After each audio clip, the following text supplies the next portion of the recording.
I'm not going to talk about Posh and IDEA. So these are two programs that kicked off last year. So we're now at the 1-year phase. So I'm still going to bring us back to Moore's Law again. So first transistor was produced 1947, Bell Labs, Shockley and team. Or if you want to use absolute coordinates, 4.5 billion years after Earth was formed. So that's number one. Today, our modern day fabs can spit out 10 to the 15 transistors every single day with a modern 300 millimeter fab. That is truly astounding, fully robotic factories.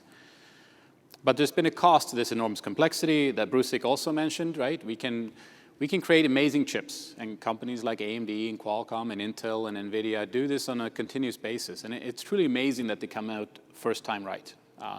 But they come at an enormous cost. So teams of 500 people to 1,000 people are not uncommon. And of course, that's a huge barrier. And in the DoD, there are no teams of 1,000 people working on chip design. There might be teams of 5, 10, or 15 people working on chip design. So this is clearly a huge barrier for innovation. So the basic question for IDEA and Posh is, why couldn't we have something like this, right? So this shows what software developers in the modern world are used to. You go up and you might clone a compiler like GCC or LLVM. You clone some repositories, and then you build on top of that. So really, you can reach much, much further by using this kind of methodology, using a compiler, software-centric approach. So if IDEA and Posh are successful, what could we see, right? So today, we've got these 300 millimeter wafers, right, with large reticles that contain billions of transistors, and they're spit out by automated fabs. So far, so good, completely automated. Then we have these massive data centers, right, that are lights out.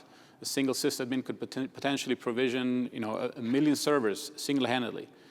But we need an army of chip designers to lay out these chips, design these chips, to actually get them through the OPC and all the tools to get them into a producible form factor. So what if you actually remove the human from the loop? Now we have an end-to-end possibility here of churning out silicon at an even higher level. So what would this do? Well, first of all, replace human time by machine time. So human time is expensive, and expensive from energy and from people on Earth. We also have to have expertise. So not just humans, but expert humans that can do chip design, which is even rarer. And then finally, cost. So if we can have machines replace humans on the layout side, we're actually going to really change the paradigm. So we took a look at these reticles, right? A reticle today, reticle set might run $5 to $10 million at a leading node. And we'd like to time share that. And we use things like MPW, which was invented at the time of Moses in the 80s, but is underutilized today because it's so expensive to get on the MPW. But there are billions of transistors in every reticle. So we could potentially slice that up into tiny, tiny pieces, maybe give every chip designer 1 million transistors. So you take 20 billion transistors, and we only need 1 million, we pay at a fraction. That wouldn't cost very much. But we can't do that today because of the cost of chip design. So what if we could actually give everybody 1 million transistors for less than $1,000? What would that do? Well, first of all, it would turn every software developer into a silicon developer. He doesn't need expertise. He gives it high-level source code, pushes the button, it gets sent to Foundry. For the system companies, if there is no $100 million price tag or $500 million price tag for new chip design, then every system company does become a chip company. And we're seeing that happening today, that companies like Google and Apple are creating silicon because they see value in it. And this is going to continue if we reduce the barrier. So the idea is the compiler portion. So the idea is to go from a fairly high-level description, like a spice nest list or a Verilog, and turn that into polygons that can be reproduced. So we're not talking here about C++ to silicon, but go a lower level. And it's important because if we don't have that lower level, then the compiler breaks. So the way compilers were developed in the old days was you started by typing in ones and zeros, then you had punch cards, you had assembly, then C, and then on and on. So you were always built from the bottom up. So it's important to have a no-human-in-the-loop compiler at the bottom. If we have that, we can actually have an almost infinite stack of abstractions on top of that to make things easier. So the program kicked off last year. We're now at the 1-year sample point. So we're expecting alpha releases of a lot of these tools for this technology. By next summer, we're actually going to have no human-in-the-loop compilers for analog and digital circuits. And then by the end of the program, the goal is to achieve human parity with this compiler. So the IDEA program is split into 2 tech areas. One is the layout generation itself. So we've got teams working on analog layout compilers, digital compilers. And the second tech area is to see if we can raise the level of abstraction of some of the tricky circuits like high-end PCB design and circuit design, which is today driven by fairly old-school schematics. So the teams have done some really amazing work this year, worked extremely hard. And so today and tomorrow, you're going to see a lot of demos.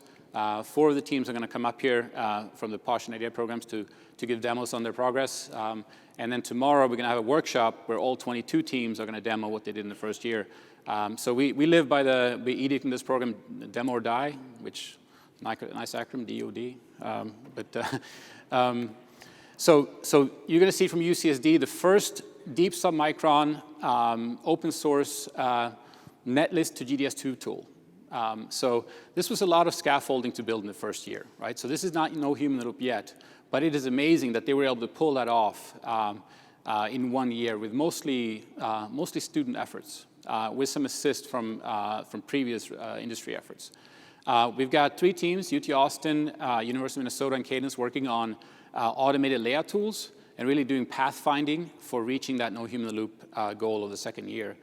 Yale has released the first ever open source asynchronous design tool set. Asynchronous design has held a lot of promise for many applications for years, but a lot of times it's come back to the fact that there were no tools. So that was a big barrier.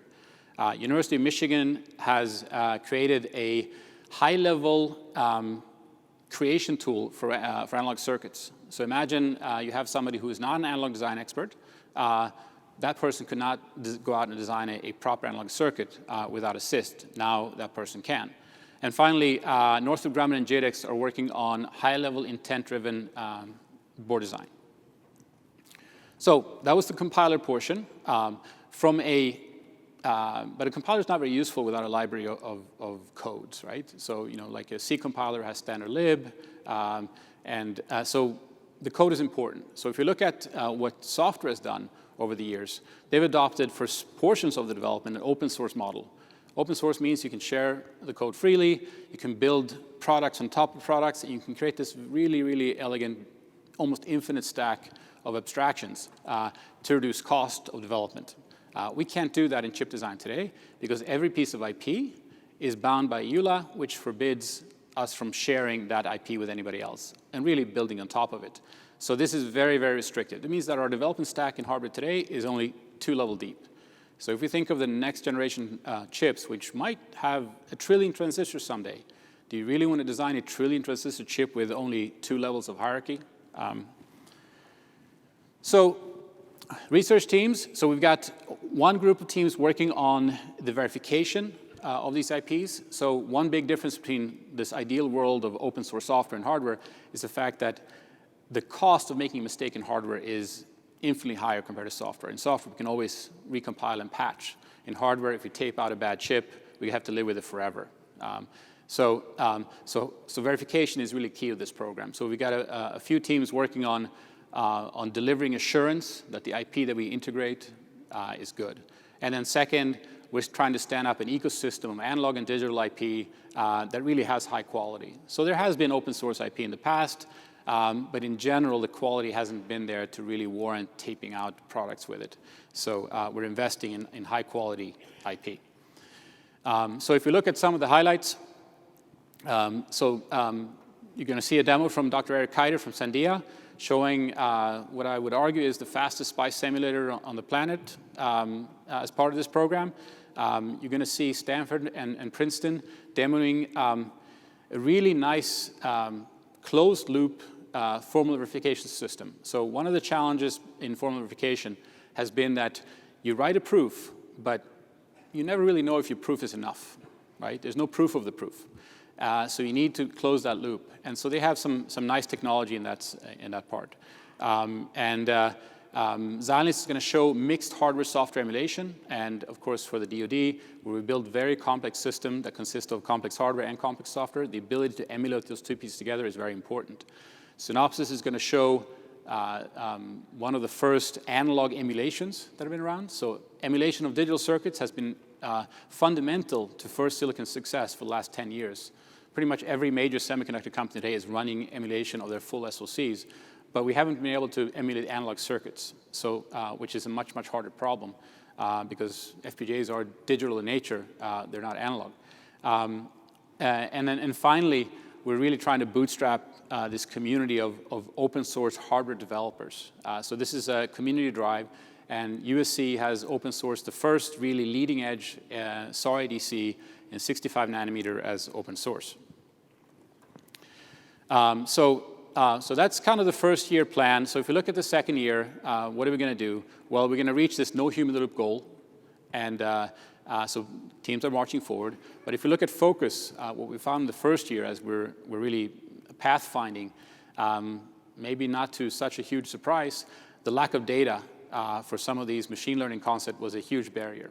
So if you look at the progress that's made in object recognition and all the ML frameworks, in the beginning there was ImageNet, right? And so without data to train on, you really can't make great progress. So a big focus for year 2 is going to be curating data for data set to drive not just machine learning, but also to be metrics for the teams working on this program. So by year 2, hopefully I'll stand up here again and I'll talk about this amazing product level no human loop compiler that we've developed for the program. So that's the end of my talk. Now we're going to see four demos coming up. Fingers crossed, no blue screen of death. One of the demos is live, and 3 of them are videos, so I think we should be good. But first up is Edgar Iglesias from Xilinx, or is it Eric? Edgar, yeah. Sorry, I forgot the order. So Edgar's coming up from Xilinx. Is he going to show the a live demo of the emulation they're doing, mixed hardware software? Good afternoon, ladies and gentlemen. Thanks very much for having us here. My name is Agis, I work for Xilinx. My team is doing the virtual emulation platforms in Xilinx, which we're going to hear a lot about it today. We also take care of virtualization in terms of hypervisors and container technology. Today, here with us, we have Edgar Iglesias, who is our chief investigator, and we also have Francisco Iglesias here, who is the main development force behind this program. Okay, here's the top. Okay. The project that we've been working on for a year right now is called the Posh Mixed Simulation Project. And the goal of the project is to be able to provide a robust and scalable mixed simulation environment fully in open source. As my mentor used to say, okay, well, that's good, but so what? Why is that important? Well, the reason that is important is because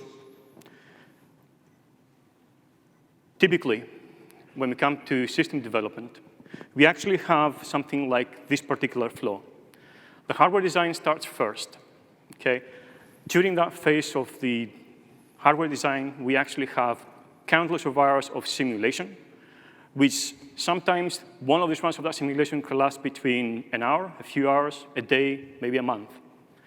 And so in order to build that level of assurance and confidence, the turnaround time between these things, if you find a bug, can be quite significant. Once you have built that level of confidence, what you tend then to do is to commit that design to silicon. Once silicon comes back from the fab, you take that silicon, you plug it onto a board, and that's when the fun really starts. That's when the big, serious issues start appearing. Because up to now, software has not been able to run on that platform. Yes, you might have done some simulations, but by and large, it's not until the actual rubber hits the road that things start to appear. So broadly speaking, the actual flow looks something like that. The hardware design comes up, it continues, the software design follows that. But with the post-mixed simulation environment, we're trying to change all that. What we're trying to do is we're trying to actually enable parallel development continuously in an agile fashion to be able to connect the software and hardware development and continuously integrate and validate as you go along. So you don't really need to actually get to the point that you have to wait until the silicon is there. You don't have to wait until the board is there. You actually start developing with real use cases, real data as you go along. So you can see all of a sudden the actual design cycle starts shortened. And not only that, you can keep on integrating continuously as you go along. Edgar today is going to show us exactly that. So Edgar? Okay, thank you, Sakis. So today we're going to be demonstrating a live full system mixed simulation of a fairly large and complex system. So we call it mixed simulation because we'll be using a mixed set of technologies for doing the simulation. And live means that it probably will fail, the demo effect. Okay, so can you advance that one? Yep. Right, so we'll be using QEMU, which is an open source functional emulator, meaning it's not cycle accurate, but it's very fast. We'll be using that to emulate the hard parts of the Xilinx CU+. And this is a fairly large SoC including 4 Cortex-A53s, 2 Cortex-R5s, 2 microblazes, a bunch of high-speed I/O, and other peripherals. Right. We'll also be demonstrating how we use Verilator and Accelera's open source System C simulator to simulate custom RTL that our users typically target for the PL, for the programmable logic part. Okay, so I'm going to go ahead and start. You're going to see it here, the left hand on your side. Yeah, left hand is QEMU. And here we have the System C session. So you'll see on the left-hand side, you'll see that we're able to run our full software stack, including, open source software stack, including ARM trusted firmware, U-boot, and Linux. And on the right-hand side, we're running the System C and RTL simulations. And in this demo, we'll be co-simulating with the open source Ethernet Mac that Louis has developed for the Posh program. So actually, in this demo, all the tools are open source. All the software running in the emulated system is open source, and the hardware is also open source. All right, so now Linux has booted. And as you can see, it's pretty quick, and it's running on my laptop. Actually inside a virtual machine. So now I'm going to go ahead and bring up the Ethernet interface.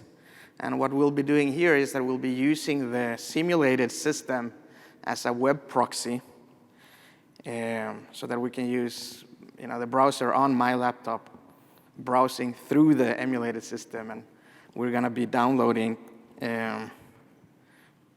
content from the DARPA webpage live. So we'll see how that goes. And we're actually using the Wi-Fi, the ERI Wi-Fi here, so please don't download movies now.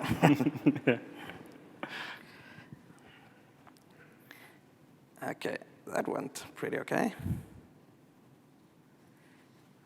So, this is actually going through RTL simulated Ethernet right now. So of course, what that means is that we can, get traces on the fly from the lowest level. In this case, we can see the PHY communication, or the communication between the PHY and the Ethernet MAC. So these are signal waveforms. We can also see the communication between the Ethernet MAC and the DMA units, right? So that gives deep visibility. If you find issues, so thanks to QEMU, we can also get PCAP traces. So PCAP is a file format for storing network traces. Anyway, with the open source tool Wireshark, we can see a decoded version of that network traffic. So here, high-level network guys can, co-debug network traffic with low-level RTL developers, right? And we can also co-develop and co-debug real software with real hardware. Yeah. Okay. So clearly, we have demonstrated something today live. The fact that you can actually take all these things and build them up together. And the most significant part is that we basically took 2 teams, which they've never met before, 3 people. They worked for 1.5 days using only open source tools, code. Entirely, the completely thing is completely open source. And they were actually able to put together a very complex system. So this is probably one of the world's first fully open source simulation with real-time Ethernet data that going directly through an actual RTL simulation while we're actually sitting here and just watching Edgar doing it. So while we're actually doing that,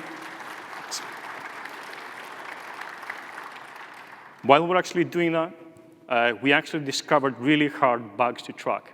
We discovered an overflow on the actual registers, and we're actually able to go back and fix it. Thus, months, almost years before silicon availability. It proves the point that we can actually really do this. So the development was really fast, 1.5 days. People have never seen each other before. Secure, we were actually able to show everything in open source and perturbate all the way down to the minute little toggling line that runs on an RTL, all the way to the application that's running on top of a Linux OS. And it's of high quality. We managed to find things that previously we couldn't find with other tools. So the point is that hybrid simulation really solves real problems for DoD contractors designing complex designs today. It's open source, and it enables faster innovation by far. And it's just only possible because we had open source. That's it. Thank you.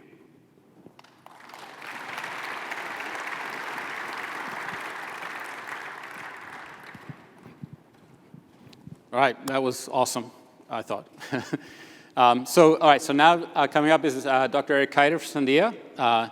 He started this Xyce project almost 20 years ago, and it's been in use at Sandia for quite a while now. But the point of them being part of Posh was really to release it to the masses, making sure it can be used by students and it complies with SPICE formats and so forth. So, Dr. Keiter. Okay, so I've got both slides and a video. Hopefully the video's up here. It is very bright up here. Okay, so thanks for the introduction. As Andreas just said, my name is Eric Keiter, and I'm from Sandia National Laboratory. And I'm going to be presenting the Xyce analog circuit simulator. Now, if you're an electrical engineer, you're probably familiar with analog circuit simulation, and the tool that most commonly will come to mind is SPICE. And it's fair to say that Xyce is a SPICE-style circuit simulator.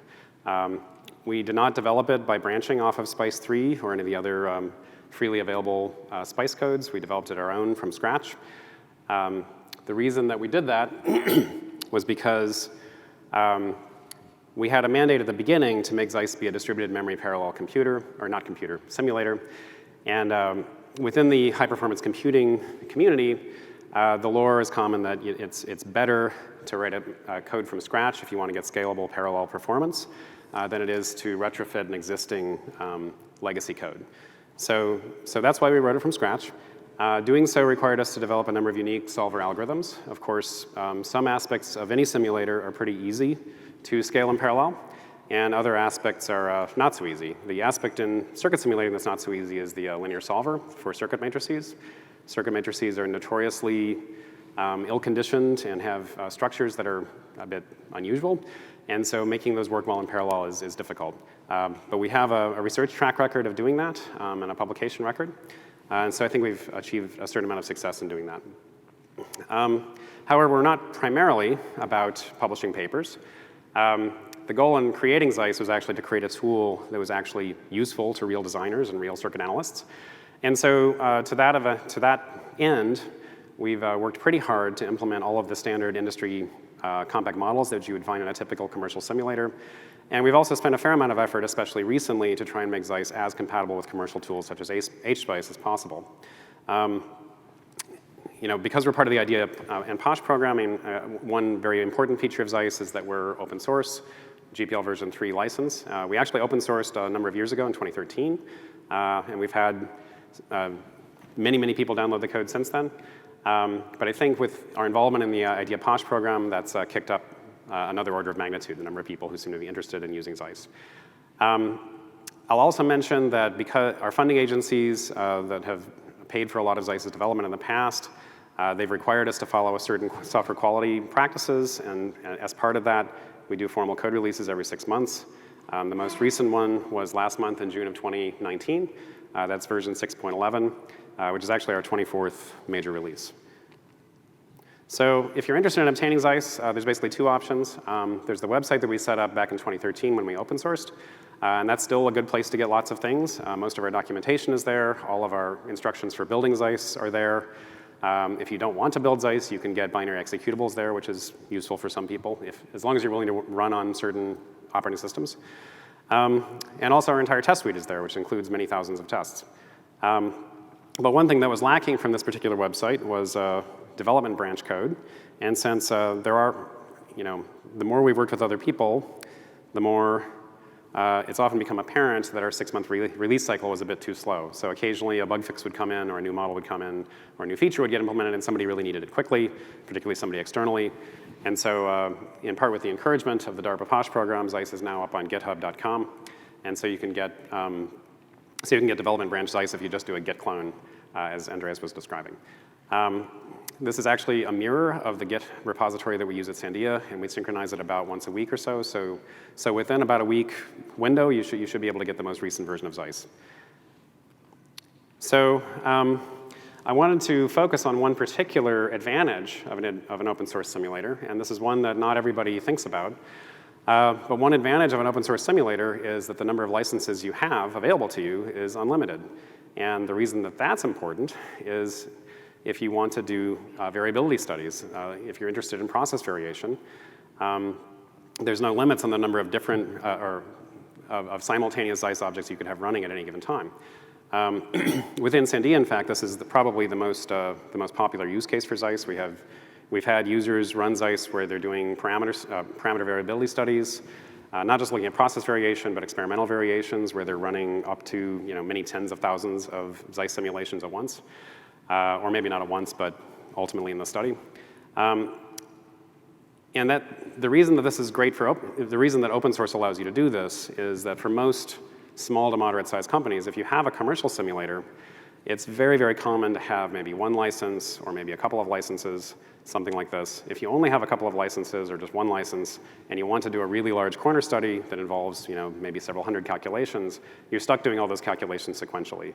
As awesome as the commercial simulator might be, you basically have to run one case at a time. So I'm going to show an example of this here. So this is an example circuit that came from one of our other Posh collaborators. It's the group that's at USC. And I think they're going to be talking about this particular circuit tomorrow in their demo. So I'll let the details of the circuit be described by them. But this circuit has been manufactured by Global Foundries of the 65 nanometer process node. So it's a real circuit. And we obtained the files from USC about a month ago, and we've been basically spending the last month or so running the code, tracking down bugs in Xyce, fixing them. And we've run a number of corner studies. And what you can see on the right-hand side of this picture of the slide here is basically the results of a corner study in which we ran 400 corners. And we ran that last week. I think for that particular run, I was running 40 corners at once. So that arguably gave about a 40 times speed up over what we would have done serially. So now I'm going to switch to basically just the mechanics of how we run it. So I've got a little video here. So if you look over at the screen that has the terminal window here, this is a terminal window that I recorded last week. I was logged into a server at Sandia. This particular server had 80 cores available. And so I'm just going to start running this. The first thing that I do here is I open the high-level file that describes the corner study. And so up here, this is describing all the different process corners that we're planning to execute. Some of them are continuous, some of them are discrete. And then I want also the bit of text that I'm highlighting here is the evaluation concurrency. I'm specifying that I want to run 40 corners at once. You might remember I mentioned a second ago that we have 80 processors available, so why am I running 40? Well, that's because I'm also going to run it in parallel to a limited degree. So we'll go to the next little bit here. So here's the high-level driver file. This is basically the file where it actually invokes Xyce. And so, as I mentioned before, Xyce is a message passing code, and so we're invoking it using MPI run. And as you can see here, I'm saying MP2, so that's basically saying 2 processors per simulation. Here's the path to the binary, and I've got some command line arguments, including one that basically says -ext all, which says all of the compatibility that we built into Xyce, enable that for this calculation. And then the input file is this netlist here, which is a format file. So moving on to actually running it. So the high-level script I'm using is just called run study. That's just a name I came up with. So we're typing run study here. So what happens once we run it, and by the simulation's long enough, I can't have it run in real time, but as it's running, you can see here, it's created, for the 40 concurrent corners that are happening, it's created 40 work directories beneath the top-level directory, and so the results of each corner will be in those directories. And then if I run top, which will give me some real-time information about what the computer's actually doing, we get this result. And so what you see here is, let's see, there should be 80 separate Xyces running here. I'm not sure that this particular terminal window has 80 rows in it, but if it had 80 rows, it would show 80 Xyces. I guess I'd also like to highlight here in the % CPU column, these are all on unique processors, and they all are utilizing the CPU at very close to 100%. The right-hand column is just the processor number, so you can see that all of these different processes are in different CPUs. So you might be saying to yourself, well, that's great. It's great that you have this free code. It's great that you can run it in, run all these examples at the same time. But do you trust the answers? And the answer, from my point of view, is yes. So another thing that we did with the circuit over the past month was we did a lot of detailed comparisons versus commercial simulators. And so this is one of those comparisons, and as you can see, they're lying right on top of each other. Furthermore, we computed a bunch of RMS error comparisons between all of these signals, and as you can see in the numbers there, they're very close to 0. So at a high level, just in terms of if you wanted to sort of do a hypothetical 100-corner study, our experience with the circuit is if you ran it for, say, 2 microseconds, that took about 100 minutes. If you wanted to do 100 corners and you only had a single license, that would take 100 times 100 minutes. That's 10,000 minutes, which is almost exactly a week. In Xyce, for serial Xyce, we had a very comparable runtime. That's basically obviously going to be about 100 times faster, since if you have a 100-core machine available to you, you can run all of those at the same time. So that gives you in the ballpark of 100x speed up. If you have even more cores available to you, then you can get even more speed up. And so this particular circuit, it's not a super big circuit, so we don't get the perfect scalability out of it, but we were able to get about a factor of 3 speed up on it when we ran it on 16 cores.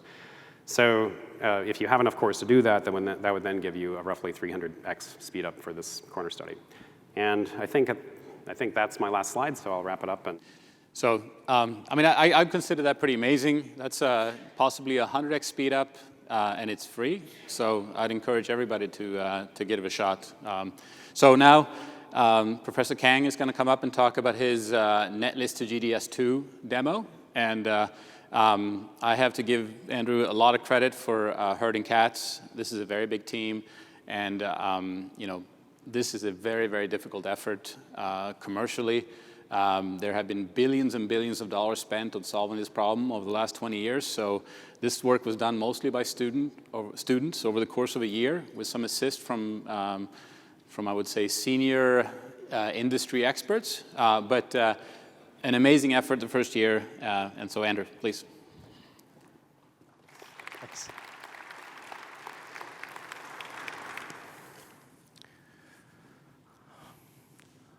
Good afternoon. My name is Andrew Kahng from UC San Diego, and I'm here to present the Open Road project to you on behalf of a really amazing team.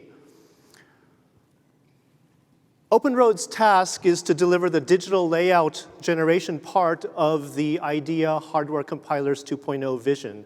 No humans, 24 hours for chip, package, and board. In the world of hardware design tools, the commercial leading edge is driven to squeeze ultimate quality from a given technology. So tools are difficult to master, they're expensive, and they take a long time to run.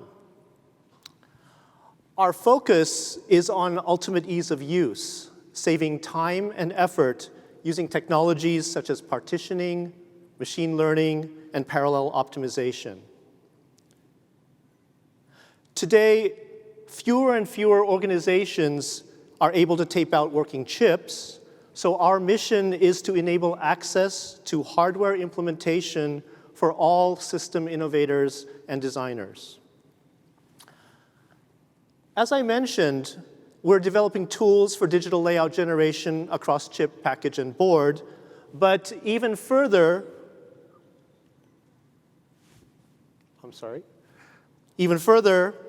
these tools are open source to seed a new ecosystem and to bring down today's barriers between research and practice. The Open Road team includes designers, CAD technologists, and design methodologists from academia and from leading product and IP companies. You can see here the project's PIs and faculty coming from 5 universities, plus Qualcomm and ARM.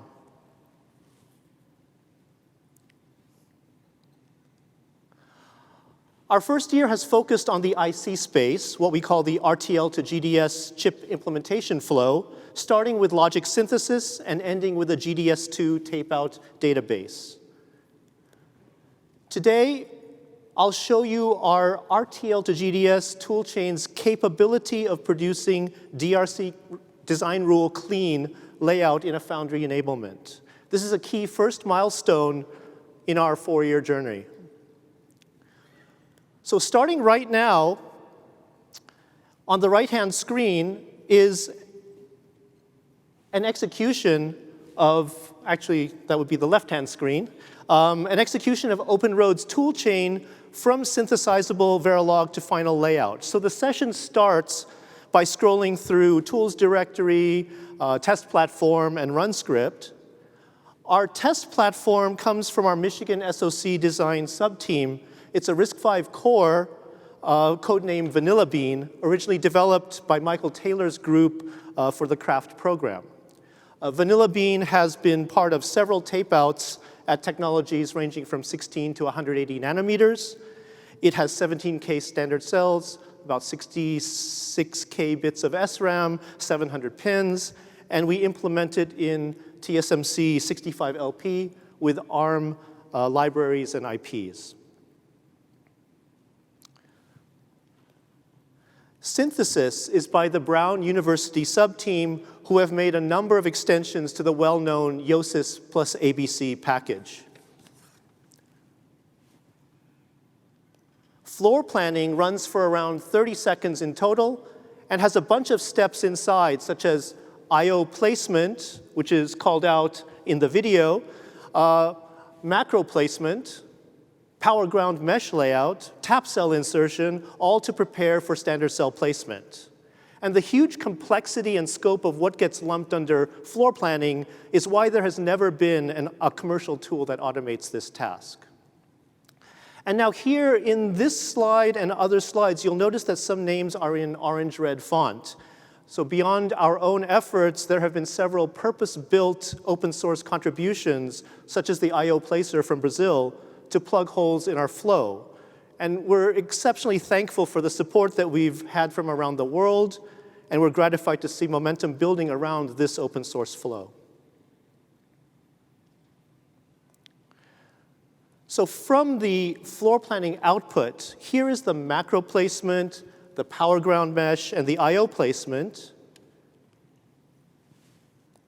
Here are end cap and the tap cell insertions needed to satisfy latch-up rules. And the visualizations that you see here are of our layouts that we bring up in the Cadence Innovus GUI.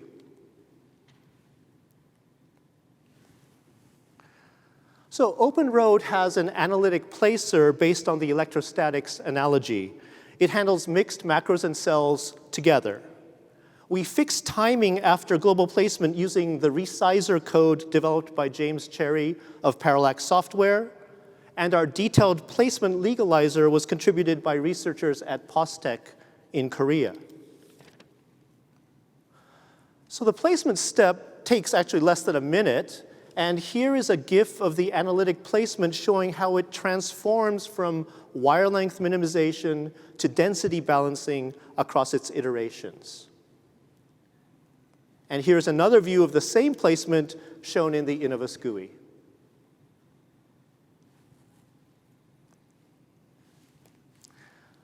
Clock tree synthesis runs in about 40 seconds. It uses a generalized H-tree approach with many algorithm and code reviews contributed by Qualcomm. There's a mix of combinatorial methods under the hood that are applied, and the result looks like this. And here, the top-level clock subnets are displayed in white color.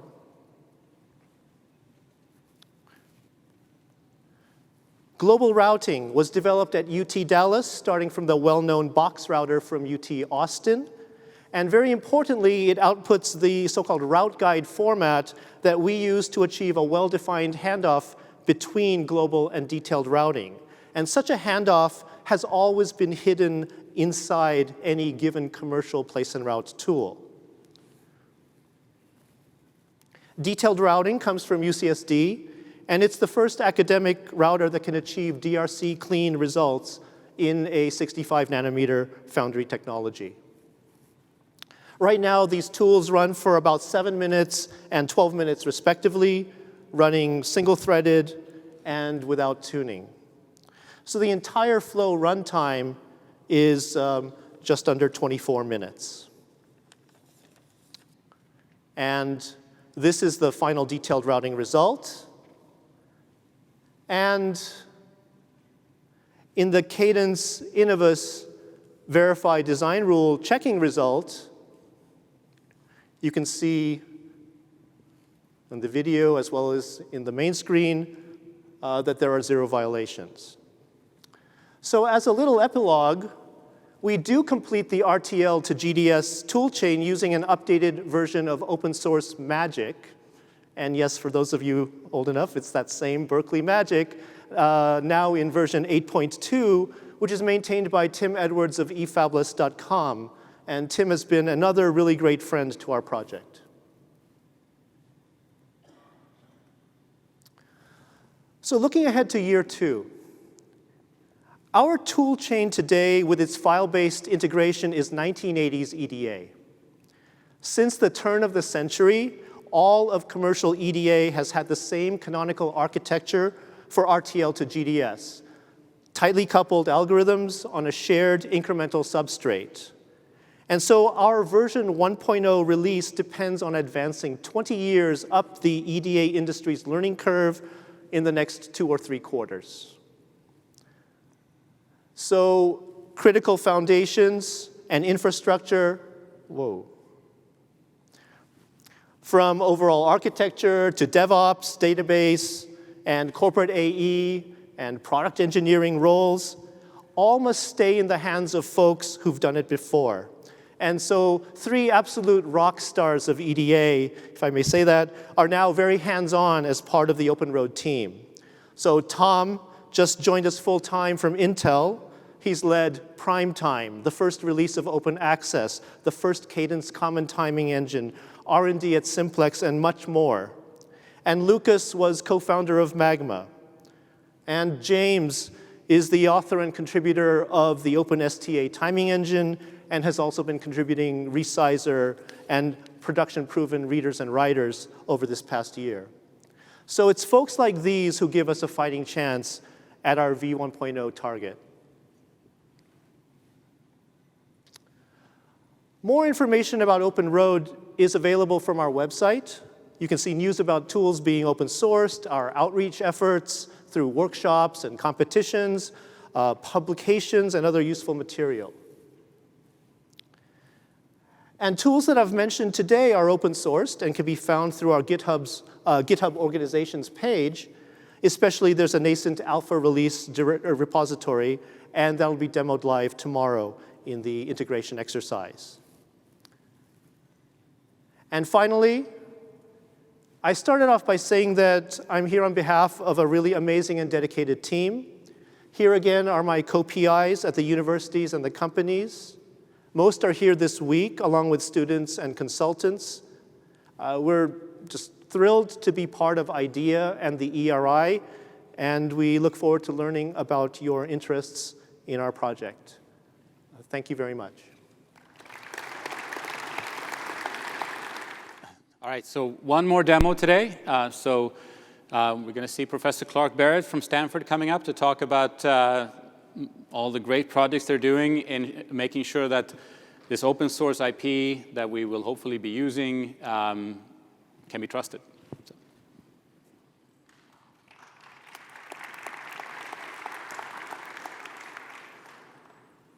Okay. Great. So it's great to be here.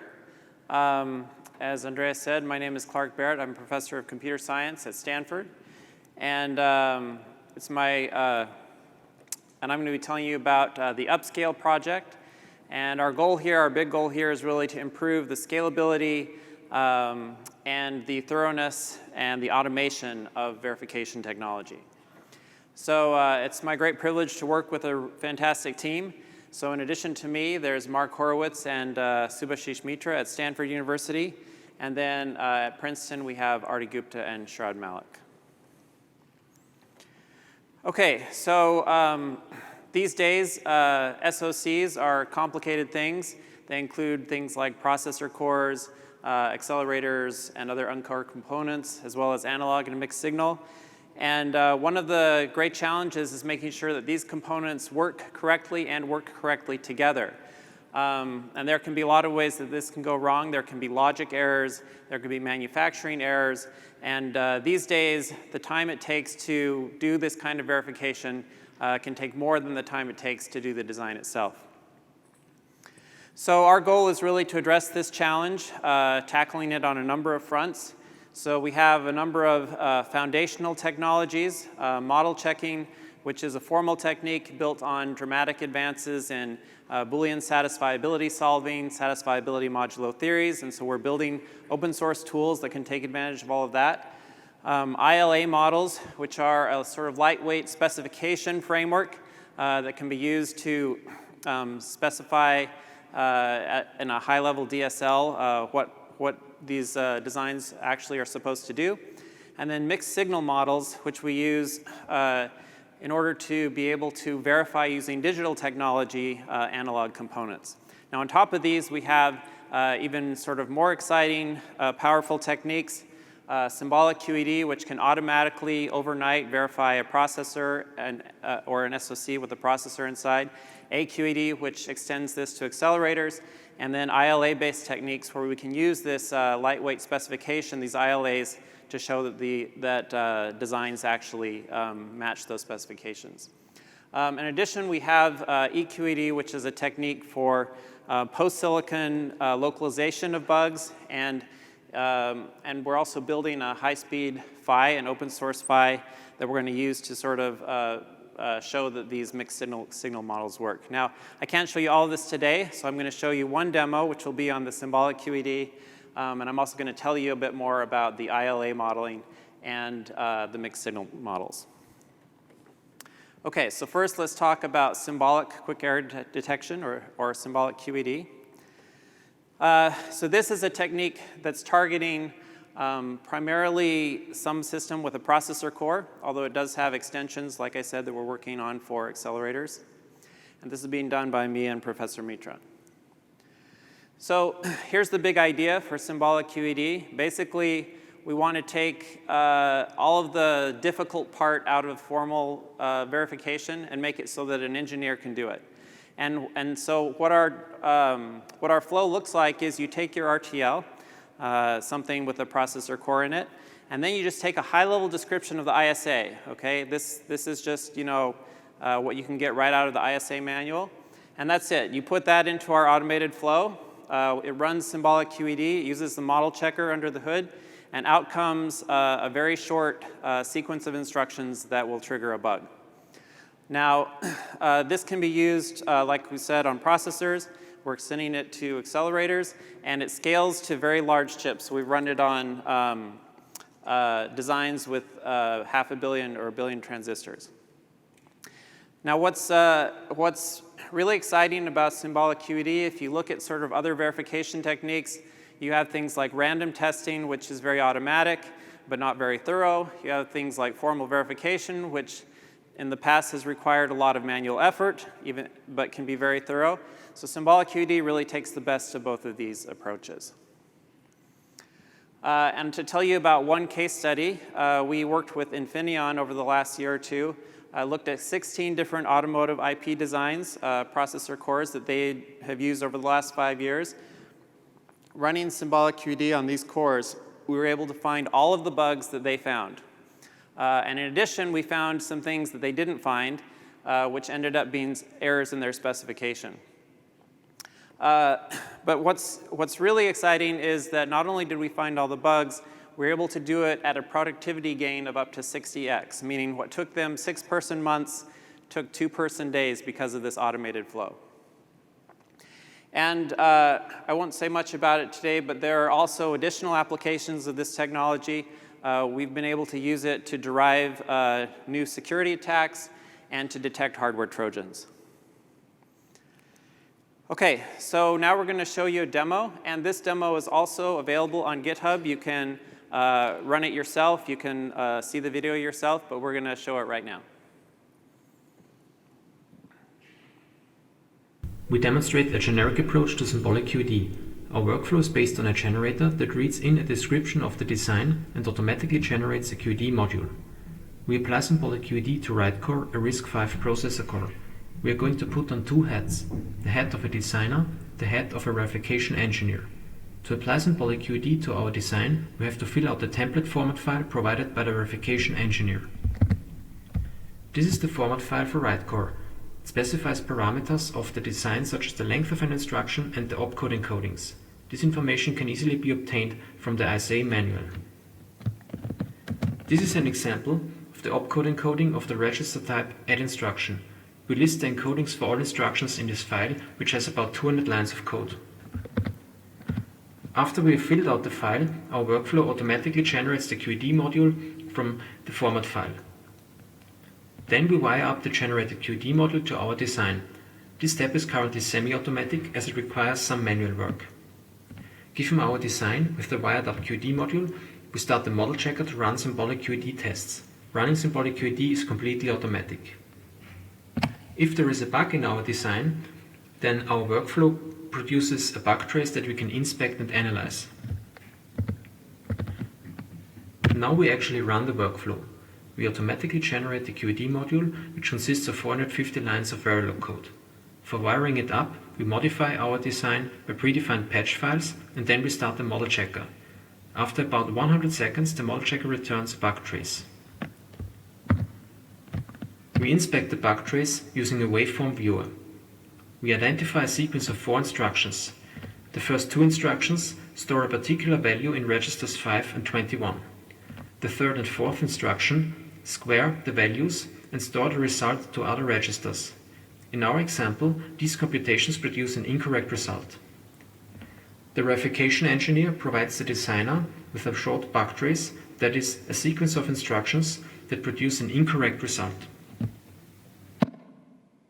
Okay, I'd like to thank my research scientist, Florian Lansing, for putting together that demo.